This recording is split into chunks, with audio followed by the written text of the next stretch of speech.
What? I'm just having a look, just being nosy. Of course, I have to look at everything and I want to look at everything. I don't care about feelings. It's not nice, you're a grown man. I won't put you up. Right. I know you. Yeah, you know me. Fuck. The guard stole my phone without the warning again. I was addicted, I didn't stand. I didn't know. The guard stole my phone. If I had a sister, as you're a witness, on TikTok, on my page. Guards renamed Shed. Ask for all the bags who would please, friend. Will do. No bother. Nice one, man. Thank you. On a quiet afternoon in Dublin, crowds moved through Gardiner Street like any other weekday until chaos tore the air apart. In the middle of that street, a man with only one hand stumbled, blood tracing lines down his jacket, surrounded by people frozen in disbelief. He had been slashed, stabbed, and hunted in broad daylight. His name was Dean Fagan, a figure whispered about in Ireland's Underworld, a man whose missing hand already told a story of violence and survival. Yet this attack was different. It wasn't done in the shadows or behind prison walls. It happened in full view of the city, a public message carved into flesh, leaving behind the question everyone is still asking. Who wanted him dead, and why? Watch until the end, because you're about to see evidence the public has never seen before, and by the time this story ends, you'll be the one deciding whether this was revenge, a gang war, or something far more twisted. Dublin's north inner city is a maze of narrow lanes and restless streets, where old brick buildings lean over sidewalks that never truly sleep. Gardiner Street sits at its heart. Loud, crowded, and ordinary enough that danger can pass unnoticed until it's too late. Taxi horns echo against weathered walls. The smell of fried food drifts through open doors, and people move quickly, eyes down, used to seeing more than they say. It's the kind of place where everyone knows someone tied to something, where silence is safer than truth. This was the stage where one man's past met his present, where a familiar face turned into a symbol of how fast violence can break through daylight. What happened there wasn't random, and everyone who passed that corner would later remember how normal it looked just moments before. Before that afternoon, Dean Fagan was already a name whispered with caution, a man marked by his own history and by the physical proof of it, a missing hand. He had once been just another petty criminal in Dublin's endless circle of theft and bravado, but he became notorious through survival. News reports painted him as volatile, dangerous, a man too proud to stay quiet even after life had taken its price. Locals called him the one-armed lad, who turned misfortune into infamy, often filmed boasting or laughing off the dangers around him. His social media presence, sometimes defiant, sometimes bitter, made him more visible than men in his world ever should be. For some, he was reckless, for others untouchable. But in the criminal underworld, visibility is rarely a blessing. Months before the stabbing, Fagan's life had already been redefined by an explosion that left him scarred and amputated. Reports described a homemade device, believed to be a warning or a failed attack, that detonated too close to him, ending with his right hand torn away. It was said he was targeted because of disputes that blurred the lines between loyalty and betrayal, but no one claimed responsibility. Whether it was revenge or miscalculation, the message was clear. someone wanted him gone. Yet he survived, and that survival seemed to provoke even more hostility. His reappearance in public, waving the injured arm as proof of endurance, became its own act of defiance. And as he healed, the quiet rumor spread that the next strike wouldn't miss. By mid-2025, Fagan's reputation had grown heavier than his body could bear. His criminal past, marked by burglaries, violent confrontations, and multiple stints behind bars, had left behind a trail of resentment. Garda sources quietly noted his pattern of reckless decisions, from theft to prison fights to illegal dealings that kept him within reach of men who held grudges. Yet what made him different was that he didn't disappear after each fall. He came back louder, more public, feeding off the attention that kept others hidden.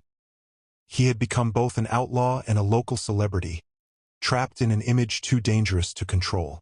And in a world where power depends on fear, losing a hand didn't make him weaker, it made him a target that refused to stay down. By the time he walked through Gardiner Street that day, Dublin's criminal undercurrent was already shifting, its alliances fragile and its codes of silence breaking. Fagan's existence was a reminder of debts unpaid and messages unfinished, and no one could say which of his enemies had waited for the chance to strike. Some believed his injury had invited pity. Others saw it as an open wound of humiliation that his rivals wanted to exploit. But what happened next would push past reputation or revenge. It would play out in public without mercy, and leave the city questioning whether the violence was punishment, warning, or spectacle. By then, it no longer mattered who started the feud. It mattered who finished it. At approximately 2:15 p.m. on that summer afternoon, Dean Fagan was seen walking alone along Gardiner Street, his pace steady, his head slightly lowered beneath the weight of his hood. He had come from a nearby convenience shop, where CCTV later confirmed he bought a bottle of water and a pack of cigarettes. In the footage, nothing seemed unusual until, less than 3 minutes later, a second camera picked up two figures trailing several paces behind him. Their faces were partially hidden, their movements unhurried, deliberate. A man standing outside a betting shop told Garda investigators that he noticed a strange stillness just before it happened. The kind of silence that comes right before a sudden noise. Then, a shout cut through traffic. One witness described seeing a flash of steel.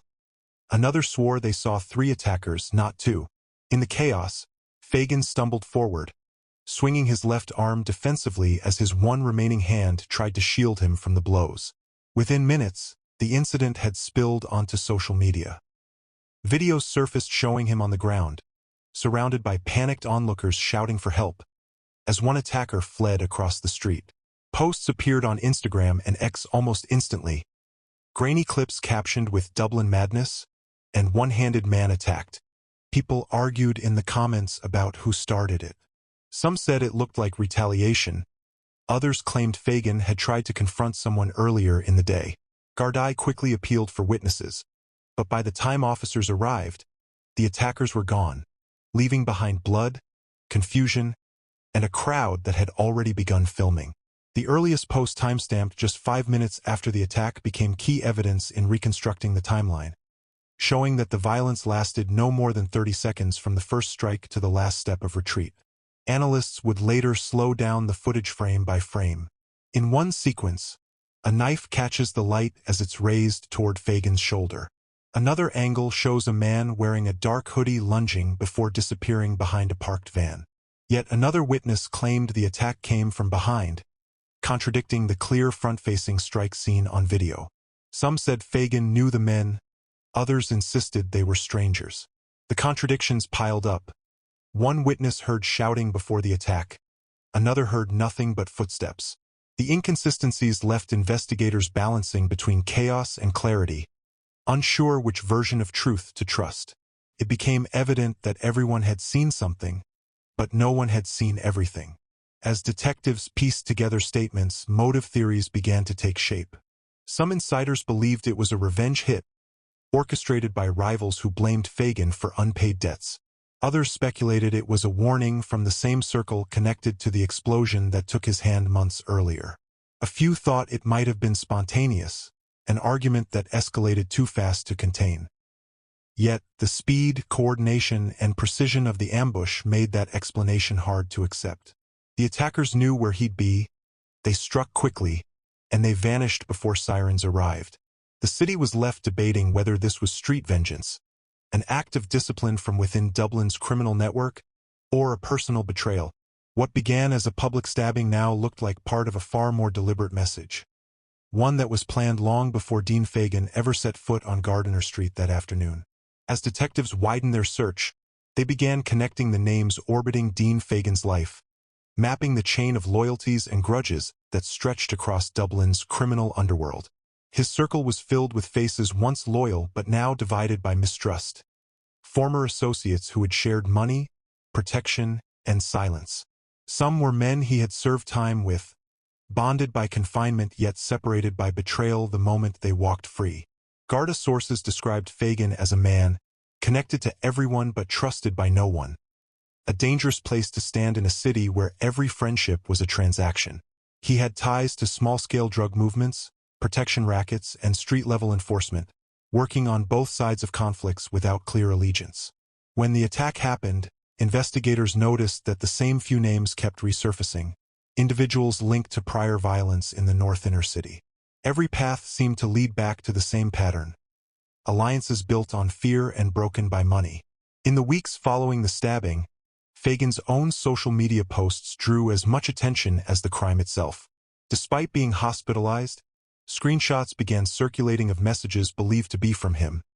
Cryptic phrases like, "They know what they did," and "I'm still standing." Some read as bravado, others as veiled warnings. Crime reporters pointed out that these weren't random outbursts. They were coded messages to his enemies. He posted an image of Dublin's skyline captioned, "The city never sleeps, neither do I," which was quickly shared among his followers and interpreted as a sign of retaliation brewing. These online displays gave the impression that Fagan was not only aware of his attackers but intended to answer in his own way. For Garda intelligence officers, every post complicated the investigation, turning what began as a criminal assault into a public narrative of revenge. Digging deeper into his history, investigators traced his trail of conflicts stretching back years. Prison fights, broken partnerships, and debts that had never been settled. One particular altercation from 2014, involving a man who later vanished from Dublin, resurfaced in case notes as possibly connected. Others believed his injury from the earlier explosion had reignited tensions with a faction that considered him reckless and untrustworthy. In the underworld, being unpredictable meant being expendable. He had taken sides in disputes that no longer existed and insulted men who still held power. There were also whispers of a failed deal involving stolen goods, and a large sum of money that disappeared around the same time Fagan began boasting about starting fresh. That phrase, investigators noted, could have been the final insult to those who wanted him silenced. The breakthrough came when digital forensics revealed a phone call made 30 minutes before the attack. The number was traced to a prepaid burner phone, activated just days earlier and never used again after that afternoon.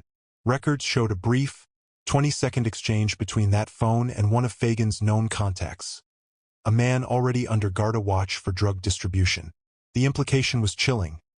The call might have been a lure, drawing Fagan toward the exact street where the attackers waited.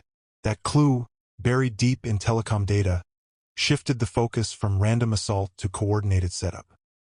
Investigators began to suspect that the Gardiner Street attack was part of a larger message, not just to Fagan but to anyone watching. And as one analyst put it, when you hurt a man already scarred, you're not just punishing him, you're silencing a warning. The reconstruction of the attack began with every second of footage slowed down, every movement analyzed frame by frame. Investigators tracked how the two assailants approached from opposite directions, one stepping off the curb just as Fagan reached the corner. The timing was exact, almost rehearsed. He turned his head once, catching a glimpse of the first attacker, but by the time he reacted, the second man was already moving in. Witnesses described Fagan trying to raise his left arm defensively, his body twisting as he stumbled back toward a parked car. One knife struck across his shoulder, another near his ribs, and then both men retreated without a word.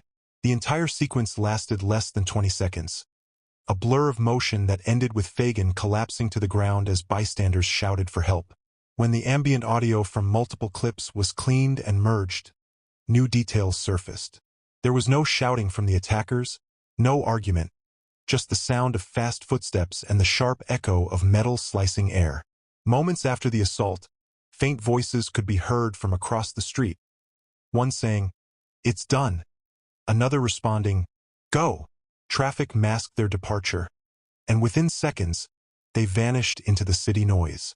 Paramedics arrived minutes later, their sirens slicing through the chaos. But the attackers had already disappeared into a nearby alley, captured only partially on CCTV. That short strip of footage showed a dark car pulling away seconds later, its license plate unreadable under glare. As news of the findings spread, reactions divided Dublin's criminal scene. Some saw the attack as justice, a settling of debts in a code where loyalty mattered more than life. Others believed the revelation was too neat, that the true mastermind had used the suspect as a distraction to hide something bigger. Meanwhile, Fagan, recovering in guarded silence, refused to cooperate beyond vague statements about people who should have stayed gone. His injuries were severe but not fatal: deep cuts, a punctured shoulder, and permanent nerve damage that limited what remained of his strength. For a man already marked by violence, this attack was more than physical. It stripped away the last illusion that he still held control. And though Gardai had a suspect's name, what they didn't yet know was who had made the phone call that set the trap in motion, or why the city's silence grew louder each day. In the days after the attack, Dublin's Gardai launched a full-scale investigation, retracing Fagan's movements and revisiting old case files that once tied him to other violent incidents. Senior officers from the North Inner-City Division were assigned to lead the probe, analyzing hours of CCTV and cross-referencing mobile data from the area. Public appeals went out, urging witnesses to come forward, but the response was tepid. Many feared reprisal or simply didn't want to be seen speaking to police about a man like Fagan. Quietly, detectives began sweeping the neighborhood, gathering fragments of information that painted a chilling picture. People knew who was behind it, but no one would talk. Behind closed doors, officers admitted the investigation was like chasing ghosts. Every time they got close to a name, it disappeared behind a wall of silence. A few weeks later, one suspect was quietly detained, the same man whose DNA had been found inside the glove at the scene. He was questioned for hours, denying everything, claiming the glove must have been stolen or planted. Despite circumstantial evidence linking him to Fagan's past, there was no direct proof he had wielded the knife. With no weapon recovered and witnesses unwilling to testify, Gardai had no choice but to release him pending further inquiries. The release triggered outrage among Dublin locals who had seen the viral footage, calling it a failure of justice. Online, hashtags demanding accountability trended for days, while crime forums debated whether the police were outmatched by a network that played by its own rules. In press conferences, Garda spokespersons insisted the investigation was active and ongoing, but even they couldn't hide the mounting frustration of an unsolved case that kept slipping through their hands. As the legal process stalled, the story took on a life of its own in the media. Tabloids published blurred photos of Fagan under hospital care, while crime podcasts analyzed every frame of the stabbing as if decoding a movie. Some accused Gardai of incompetence. Others claimed the attack was state negligence for letting known offenders roam free. Social media became a court of public opinion, divided between those who saw Fagan as a victim of street justice and those who saw him as the author of his own downfall. Comment sections overflowed with theories, false leads, and threats disguised as sympathy. Yet amid all the noise, not one credible witness came forward to name the second attacker, who had vanished without a trace. In a city where people often lived side by side with danger, silence had become the safest survival tool. By the end of that summer, the case had turned cold, with only fragments of truth left to piece together. The knife was never found. The CCTV angle that could have shown the attacker's escape was accidentally deleted, and the key eyewitness, a taxi driver who saw the getaway car, left Ireland days after giving his initial statement. Investigators say new evidence could still surface, but years later, hope feels like an old promise never kept. Whether the attackers are still in Dublin or long gone, their message remains carved in memory. A warning, a reminder, or perhaps a retaliation. But one thing is clear. This wasn't an isolated act of violence. It was a mirror reflecting a darker part of urban Ireland, where power shifts in shadows and silence buys survival.